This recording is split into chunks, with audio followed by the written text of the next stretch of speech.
Continuamos con el tema número 28, Martin Buber y la filosofía del diálogo. Martin Buber, algunos aportes de Martin Buber respecto a la definición de este nuevo humanismo, una nueva visión acerca del ser humano. Primero es que la filosofía de él se basa en la palabra. La idea del diálogo es importante y el hombre realiza pues diferentes relaciones y diferentes diálogos. Específicamente en la obra Yo y tú, él habla con esos pensamientos filosóficos de tres diálogos en particular. Los tres tipos de relaciones se dan por el diálogo de mi yo con los hombres, de mi yo con Dios, de mi yo con el mundo. Así que hacemos esta relación del yo con el tú, ¿verdad? En esos tres niveles, con los demás, con Dios, con el mundo. Ahora, ese yo, tú y ello que puede interactuar conmigo, me va dotando de estos elementos que me van haciendo sentir cada vez más pleno. Frente al tú, dice él, descubro el yo.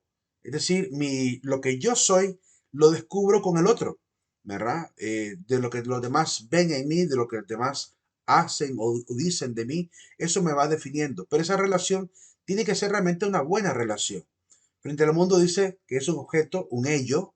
El hombre se afirma como sujeto que conoce y que quiere. Así comenzaron los primeros filósofos, como lo hemos visto.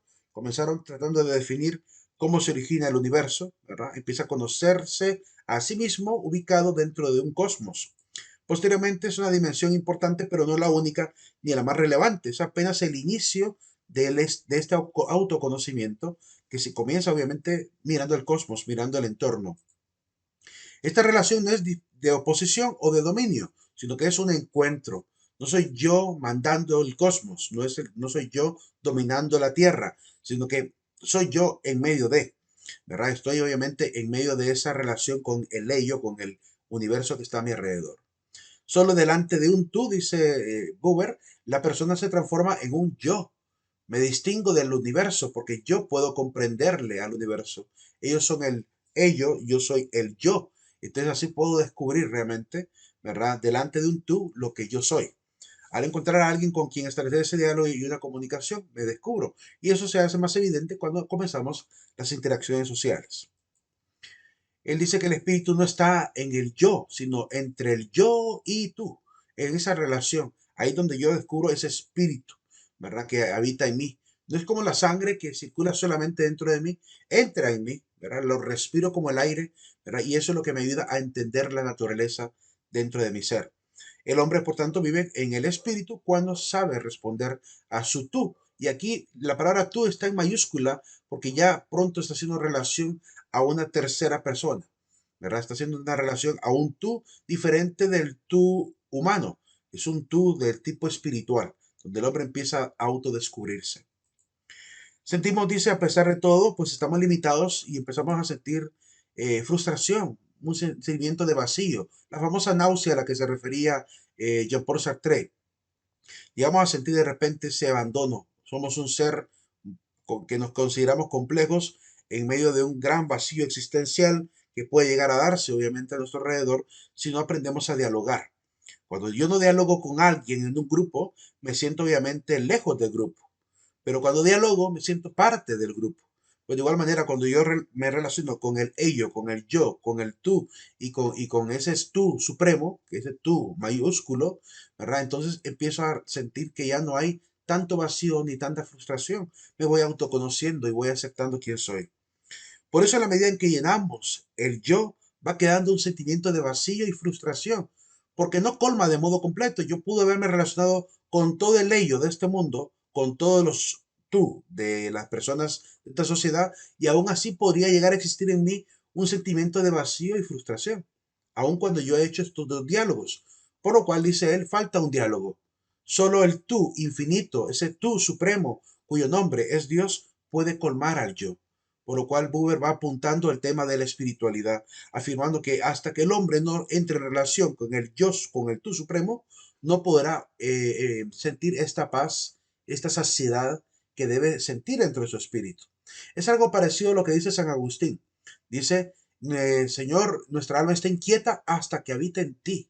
¿Verdad? Nuestra alma está inquieta hasta que habita en ti. Esa sensación de que solamente en Dios podemos encontrar ese esa llenura, ¿verdad? Esa satisfacción de haber sentido que valió la pena vivir, que había razones para poder existir y que no fue simplemente fruto de un azar, ¿verdad? Sin ningún tipo de sentido en un mundo completamente absurdo. Cuando yo me encuentro con el todo infinito, aprendo algo más acerca de mí también. Por ello, en todas las relaciones auténticas con los demás hombres, siempre hay una nostalgia de Dios. Siempre sentimos que falta algo.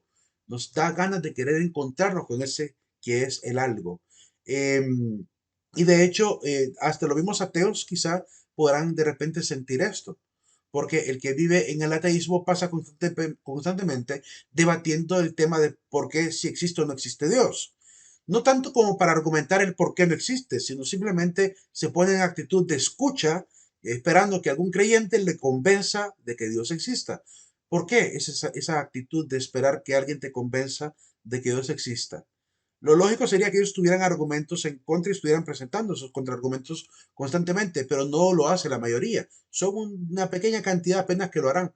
La mayoría lo que está haciendo es esperando que un creyente le diga, ¿verdad? Le hagas encontrar esa prueba verdadera, racional, que él puede aceptar y le haga creer que realmente Dios existe.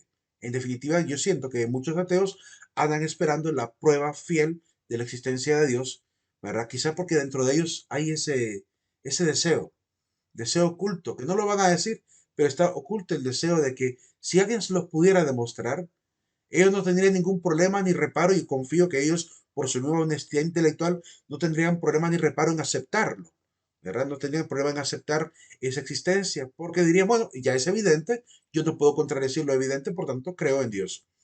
Y punto final.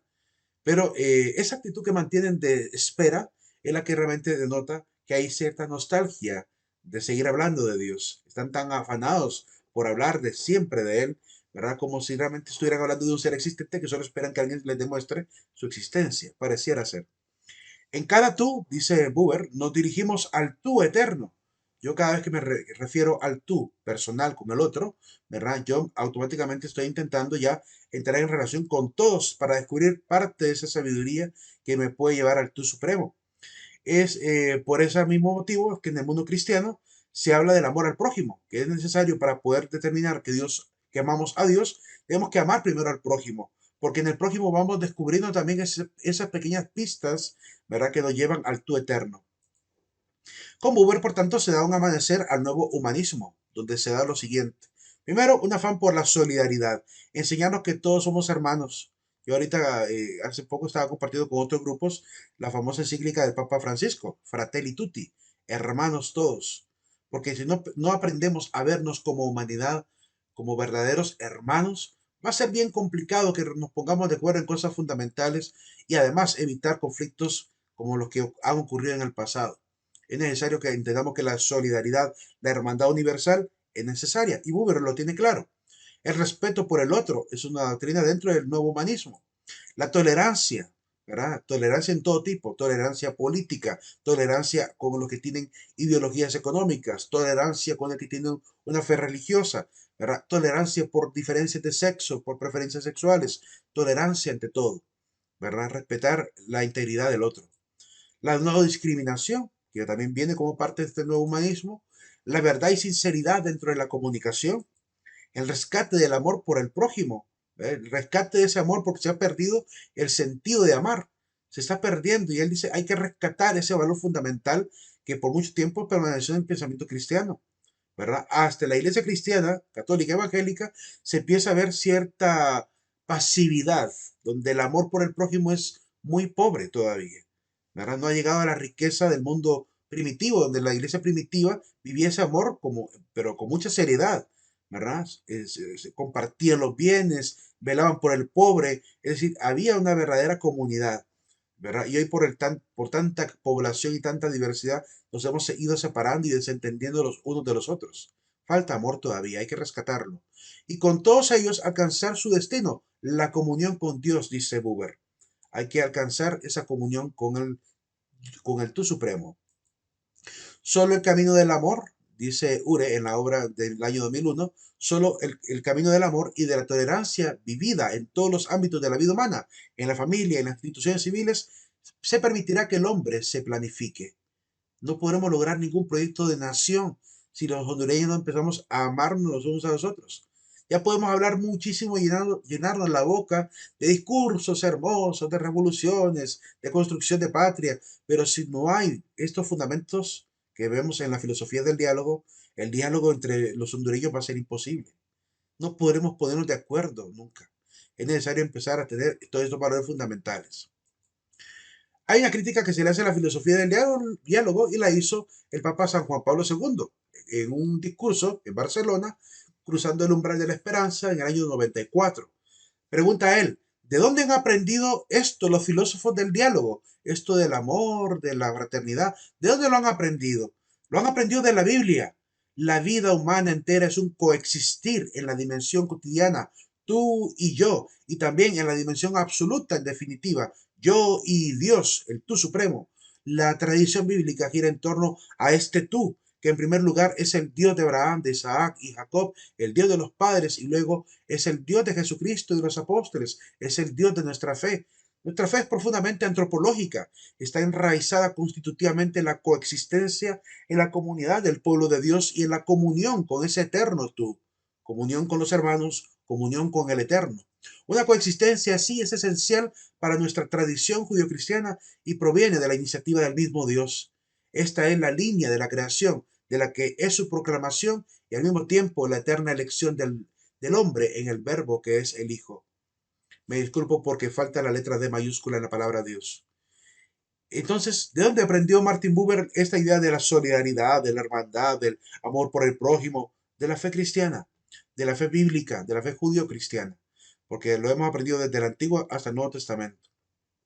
Por lo cual, la filosofía del diálogo trae, pues, por lo menos un retorno a estos valores fundamentales de la fe cristiana, pero no es una novedad. Eso es claro, no es una novedad.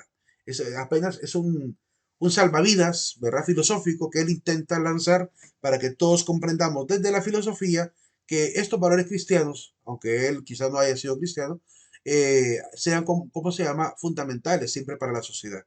Porque eso fue lo que construyó, bueno, lo que fue la gran Iglesia Católica, todo el poder que llegó a tener. Entonces, los grandes proyectos se lograron con esos valores. Se logró también con el apoyo también del Estado. Que también el Estado debe convertirse en un organismo que promueva la solidaridad, que promueva el amor, que promueva los proyectos.